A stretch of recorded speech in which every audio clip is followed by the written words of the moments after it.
गडा इलेक्ट्रॉनिक्सचा वर्षाचा 20 करोड रुपयाचा बिझनेस बघून भिडेलाही वाटलं आपला आचार पापडचा बिझनेस मोठा करावा, पण त्याच्याकडे पैसेच नव्हते. म्हणून तो ॲडवाइस घेण्यासाठी माझ्याकडे आला. ज्यांच्याकडे पैसे नाहीये पण त्यांना स्वतःचा बिझनेस करायचा आहे, अशांसाठी हा व्हिडिओ खूप महत्त्वाचा असणार आहे. माननीय जेठालाल म्हणतात, बिझनेस कधीच स्वतःच्या पैशाने चालू करायचा नसतो. त्यासाठी एकदम सोपा मार्ग आहे. बिझनेस कधी दुसऱ्याच्या पैशाने शिकून घ्यायचा. समजलं नाही कसं? एक उदाहरण देऊन सांगतो. तुम्हालाही कल्याणमध्ये तुमचा कॅफे चालू करायचा आहे. त्याआधी तुम्ही मुंबईमधल्या एखाद्या कॅफेमध्ये 3 ते 4 महिने काम करा.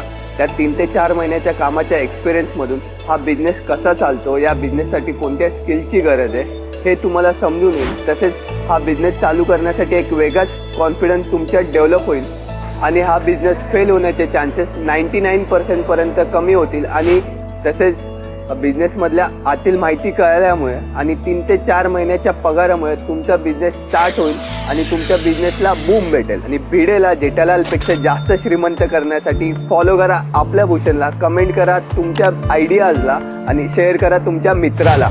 जय हिंद, जय महाराष्ट्र, जय शिवराज.